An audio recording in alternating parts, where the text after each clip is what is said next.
You're now listening to the Shift Training Show. I'll be your host, Flip. My name is Vaughn. I'm your co-host. And this podcast is all about exploring how can we improve the quality of human interaction. And today we're going to be focusing on how we can build emotional resilience. What does it actually look like? What does it actually include? And how can we do that? Just a quick shout out. I want to let you know that at the end of this, there will be a link in the description available for a free guide. So it's totally available. We don't want anything from you. Just want to share this information and maybe give you a little 10-minute practice that you can walk through. With that being said, let's get into the content of the show. Let's begin. What's our topic for today? Okay, so we're going to go into emotional resilience, and I have notes. So we have our notes. We want to be in detail with this with you guys. So what we have here is emotional resilience is not about controlling emotions. It's about relating them or relating to them skillfully. Resilience increases as we improve nervous system regulation, emotional clarity, and response flexibility.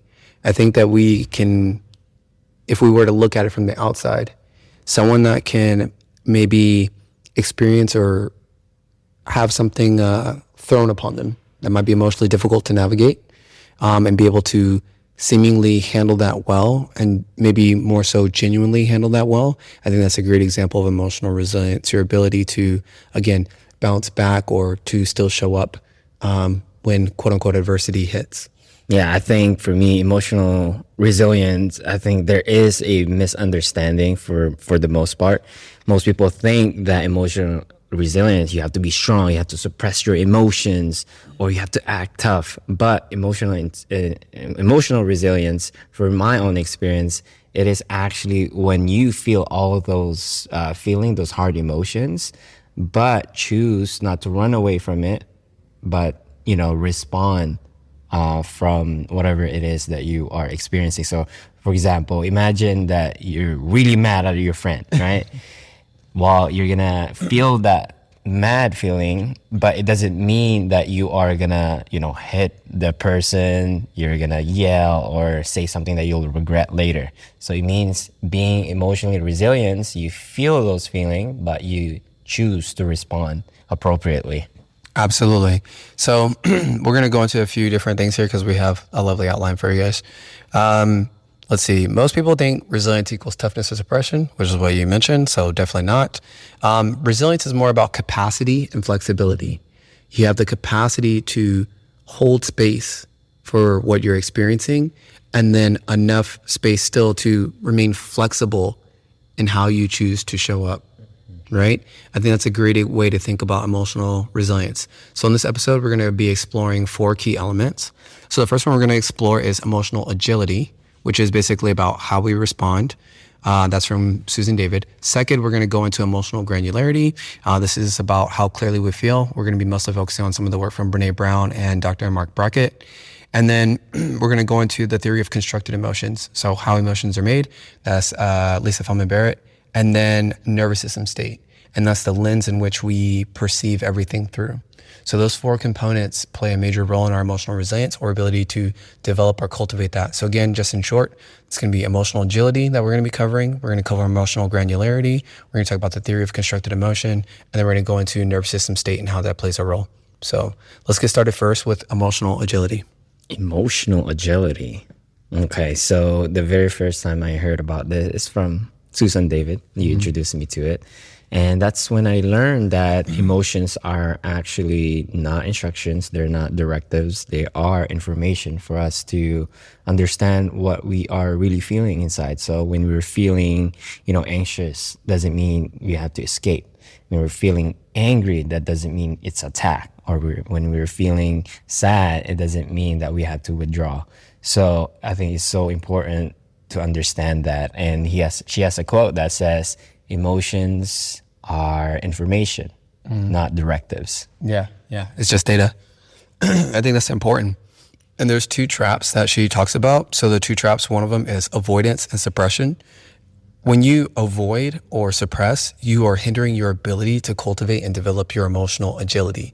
Again, imagine you're thinking about being agile. If all of a sudden you just become rigid and stiff, you're not really becoming more agile.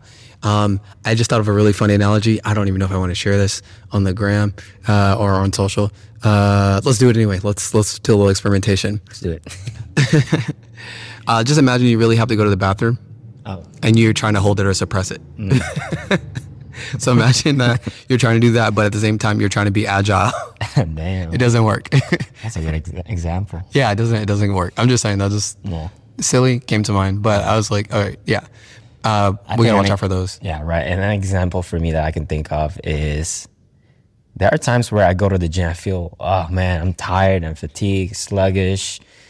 That feeling is an information, it doesn't mean that you could just go home, be lazy, eat junk food, watch Netflix. Make it worse. Right, exactly. So what you can do is you can lower the intensity. You don't have to stay for long.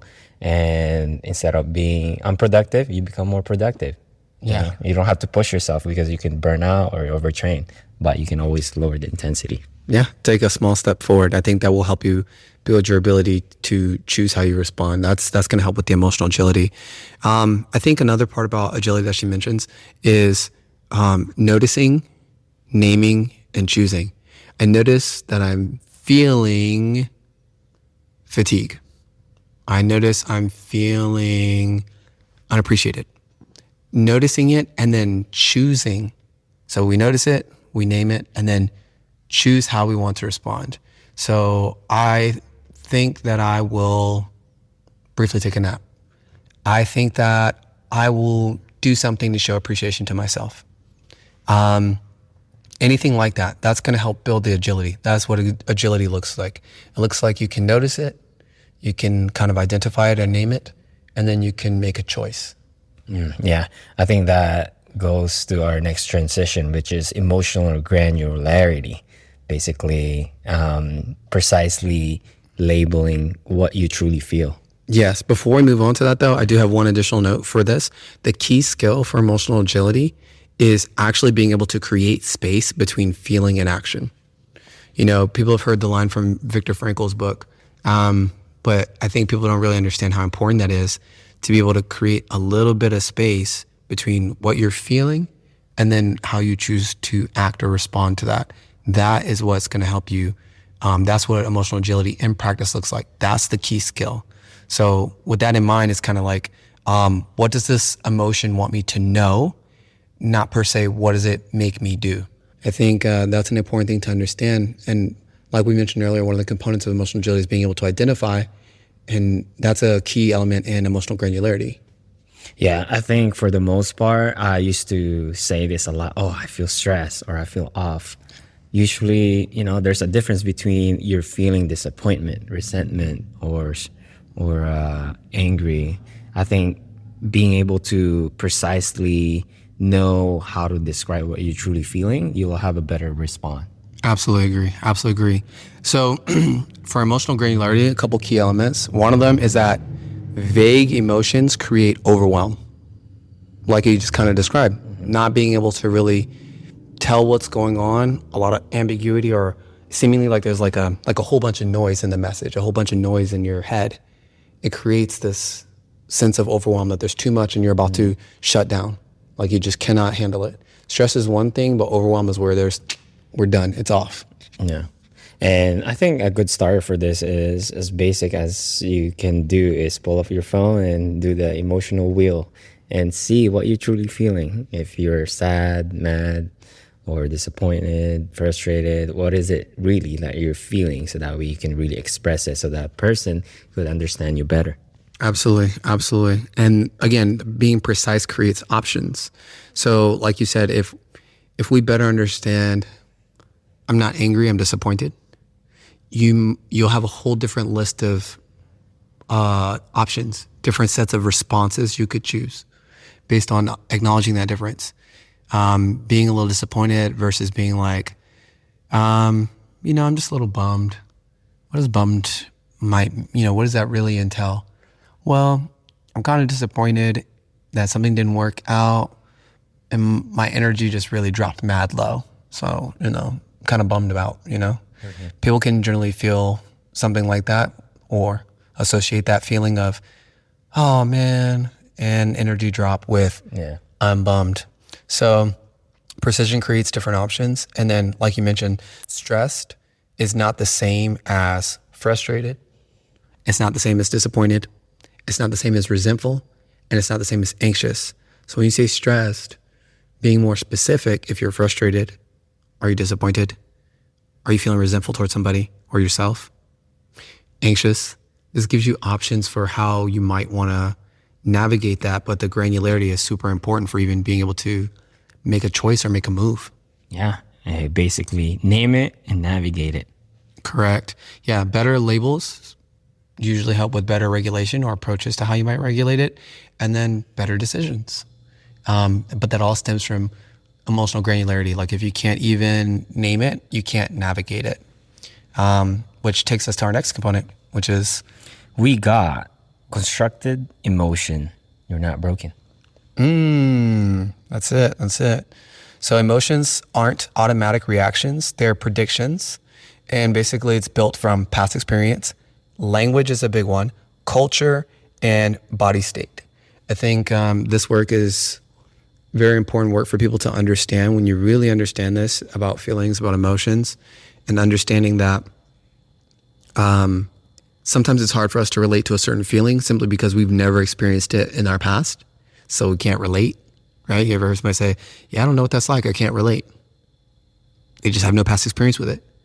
Language in some cultures, like I speak English in where I live, right? And that's my native language.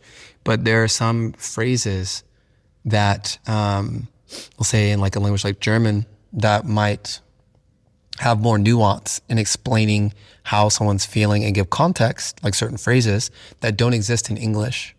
And in some other countries, there are certain words that we use regularly in English to convey negative emotion that don't exist in that culture. So like communicating that particular thing, it's not really even within the realm of what exists for them. Yeah, I think understanding that concept, that emotions we're not hardwired to that. I think it depends on our past, our experiences, our culture, the language especially. And the way I think about this is when you are young, there is some certain program that you picked up from, whether it be your parents or caretaker, maybe speaking up before will have consequences or punishment. But as you get older, that old pattern doesn't serve you anymore, and then you develop that pattern, and sometimes you might just be silent or run away from that situation, but that is not going to help you to develop a new pattern that will be serving you. Absolutely, absolutely. And when you mention culture, that's an important thing. So like past experience, the language we speak, the culture we're involved in, right? Like we said in the previous episode, when you're in the fish tank, you're in the fish tank, and sometimes you don't know you're in the fish tank to a fish; they're just in the water. I think that's a huge thing. Some cultures, the idea of, let's say, community or communal things or sharing or coming together makes sense. Bless you. Family is a big component for some people. Some cultures it's honor. Some cultures it's individualism. Sometimes it's me. So bless you again. So it just depends, and that influences a lot of like how we perceive or interpret how we're feeling. Like an easy one, especially for men, is it's more socially acceptable, at least in this country, to be assertive or aggressive. Now it's kind of being like there's some debate on that, but like traditionally speaking, a man showing that he's sad or disappointed is less acceptable than him relaying that he's angry. Yeah, I think there's definitely a dichotomy to that. And the way I see it, I think a man could be vulnerable. I think there's a difference between vulnerability and emotional.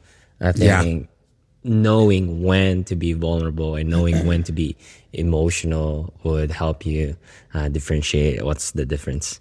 Absolutely. And then the last element of this for regards to the theory of constructed emotion is about your body state, which we're going to go into next. It's really about your body state.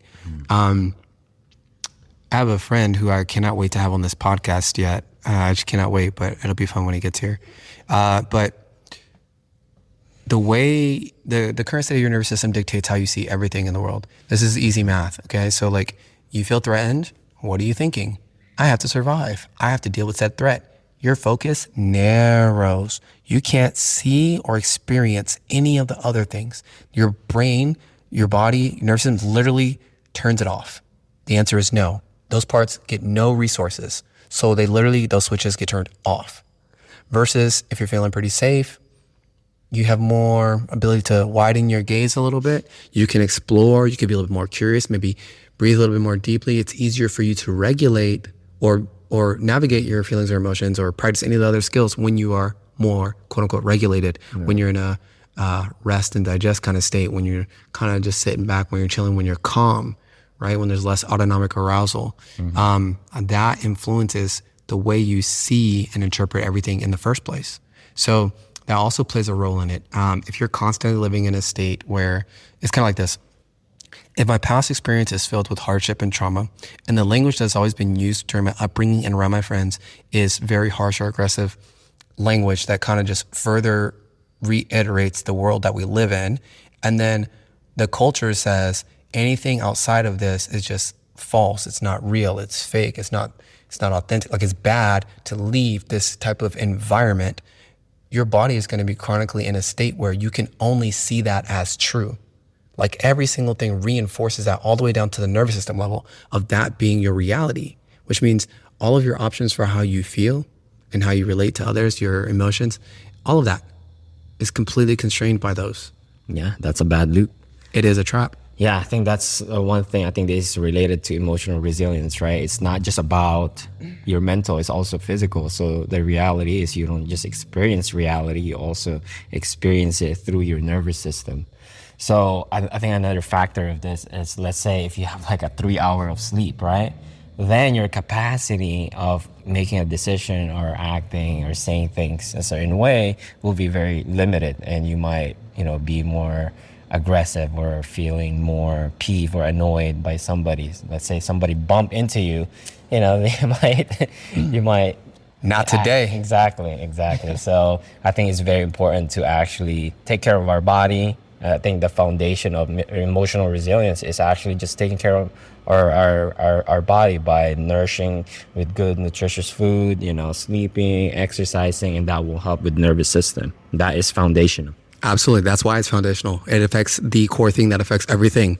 I have a couple of notes here before we move on. Let's see. You can have the same sensations and experience a different emotion depending on context. So I believe it's something like anxiety and excitement biologically are similar in your body, and the context determines it. Like some people might say a roller coaster is anxiety inducing, and then some people might say it's exciting.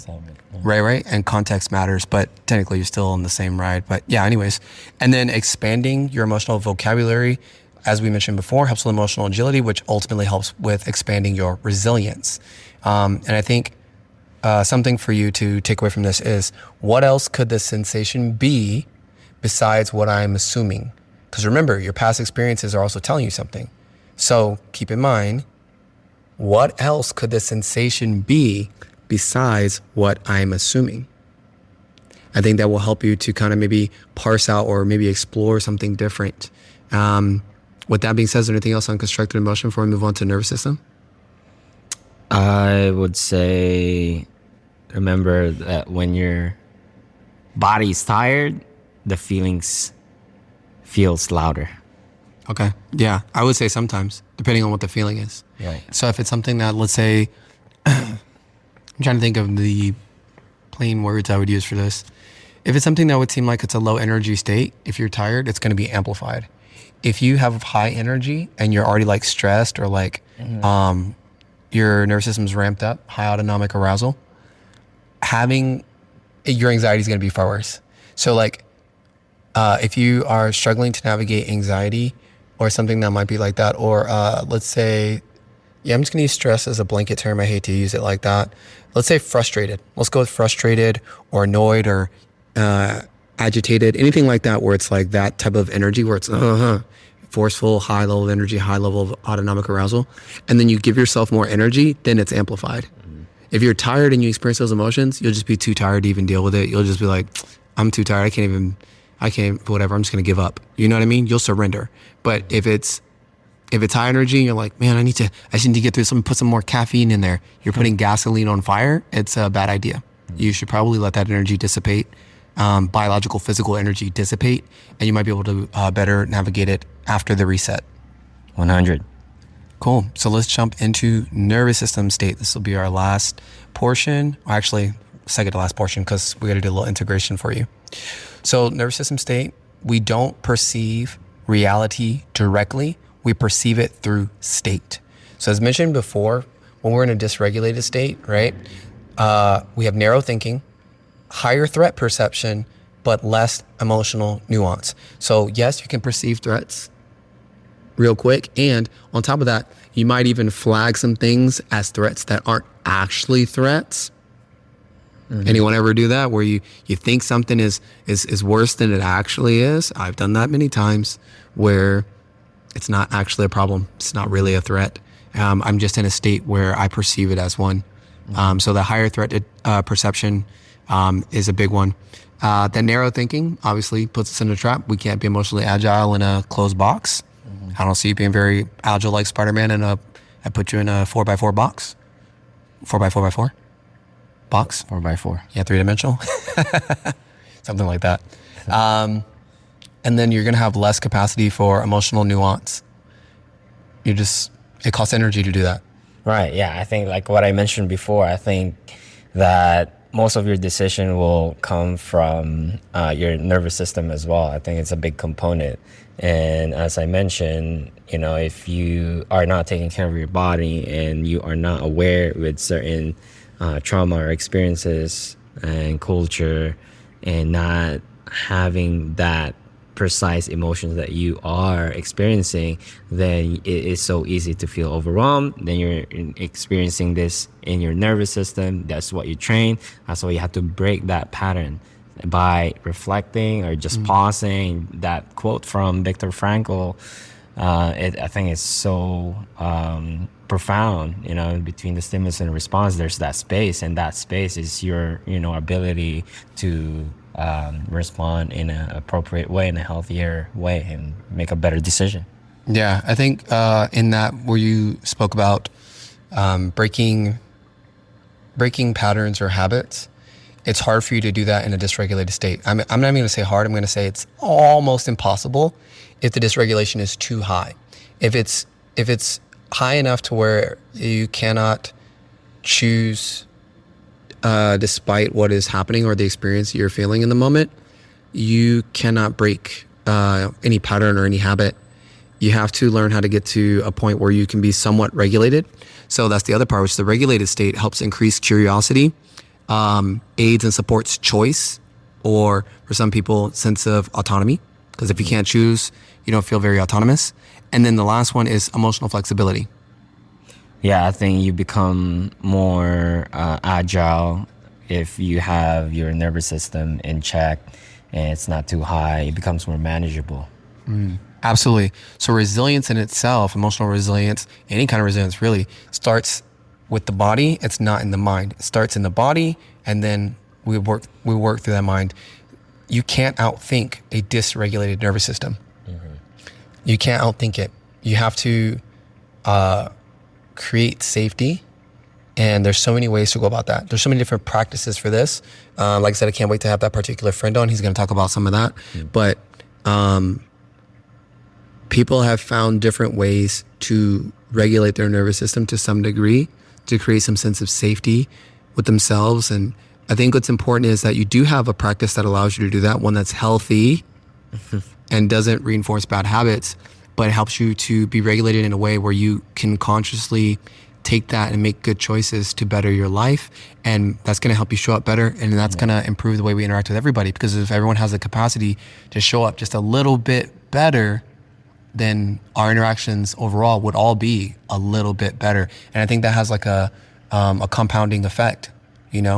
If you met 3 people today and your interactions were all bad, that would suck. If you met 3 people today and one of the interactions was good, you'll notice that one interaction might be like the best thing all day. The other two sucked, but man, there was this one thing that was great. Imagine if you got 2 out of 3. Whoo, that'd be great if we get 2 out of 3 of our interactions with people to just be great. I think we usually feel like it's a great day. I mean, for me, if I call like a customer service number and I need something and that person actually helps me, I'm so happy. And I talk to the doctor's office and they help me. Oh my gosh, things are going great. I meet a stranger, we have a positive conversation. Oh my goodness, this is fantastic. I love this. This is fantastic. Like it's the best thing ever. A few positive interactions in a day can do a lot for us. So it's important to really understand how to build that resilience. It's important for us to get good at that, to be able to find safety, to be able to regulate, to be able to make good choices.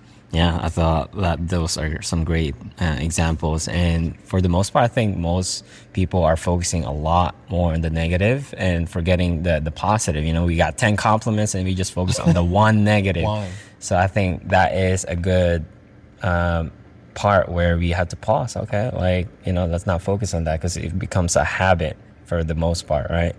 And yeah, I think that's part of being emotionally resilient as well. Absolutely. So let's move on to our integration.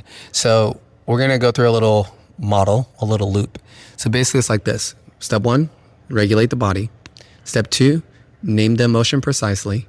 Step 3, hold it lightly, not fused, not avoided, just lightly, be with it for a little bit. And then we're going to choose actions or responses that are aligned with our values. So that's the process. Now, most people try to skip straight to step 4. They just, I feel like this, so I choose and I act this way. And it's like, well, how many people have ever made a decision or taken action and then be like, man, I probably should have done that different? I think at some point we all have had that experience, right? Right. Yeah, I think that's very important, especially number 1, you have to regulate your body by it could be pausing, walking and anything that will make you feel in that neutral state. Yeah. I would say the challenge with the nervous system is it's kind of tricky. So being able to even detect or perceive when a state change is occurring or there has been a state change, I think it's very specific physiological things to look out for. And we'll probably cover that in another episode. But you want to regulate the body first. And from there, we're going to name that emotion precisely. And you might even start to notice that in the process of regulation, that emotion itself, the feeling it starts to dissipate. It almost starts to evaporate. And it makes it maybe a little bit easier to hold it lightly and makes it easier for you to go, you know what? I can choose to conduct myself in this fashion. Simply just by learning how to regulate that, you can diffuse a lot of the energy right up out of a lot of a negative emotion. Mm-hmm. Yeah, absolutely. Unless you keep playing it back in your head like a loop, which is bad. I don't recommend that. But yeah, so that's the resilience loop. You're going to regulate your body, name the emotion precisely, hold it lightly, and then you're going to choose actions that are aligned with your values. Any closing thoughts on that before we move on? Yeah, I think there's this question that will help, which is, what am I feeling right now specifically? So 3 name emotion instead of just one. I think we're so used to just naming one emotion, good, bad, or stress. I think your ability to improve is when you practice naming the emotion, because there will definitely have more emotions when you feel feel those things that are stressful or like hard emotions that you're feeling. And before reacting, regulate your body first. Absolutely. I think a great app for what you're talking about is the How We Feel app. We've talked about it before, but How We Feel app, it's in the app stores. Dr. Mark Brackett, and I think you should check it out. It's going to help with a lot of emotional granularity. It's like it's like the motion wheel. It gives you a lot of different things, so you can really explore those things. It has different practices or exercises for how to navigate some of those different feelings and emotions. And you can also kind of see some of your own patterns in different visual forms. And you can even share with friends. So you share with friends and family, anyone else that's willing to install the app, you can kind of share with them how you're feeling as well. So it's a really great app, How We Feel app, but it will help you to be able to identify, label, and then choose some beneficial actions. Right, and the good part about that is free. Free 99. Just like the guide that's going to be in the description, that's going to be available for you guys to help develop your emotional resilience. Let's wrap it up. So closing thoughts, resilience isn't never breaking. It's being able to be flexible or bounce back. You want to know that you can create space, enough space to build agility, and that's going to help you with being resilient. And it's about recovering, adapting, and building trust within yourself. Because as you do that, you start to notice that it's like small wins, they add up. You start realizing that there's not too much in life that gives you a good enough reason to step away from what you've built, which is credit with yourself, long-standing credit with yourself, and the belief that you can handle difficult things. I think that there cannot be a price put on that. And I think that people are selling it or giving away for way too cheap. The ability to believe that I can deal with hard things and really feel it in your core and be like, even when it feels like it's the worst thing on the planet, I still think I'll be okay. So here's what I'm going to do to make sure I'm okay. That costs a lot of reps and should not be just thrown away. It gives you so much leverage in life. Yeah, just to reiterate in my own words, emotional resilience is about not numbing it, not running away from it. It's about embracing it and responding appropriately. Emotional agility. Emotions are just data. They're not directors. They're not directives.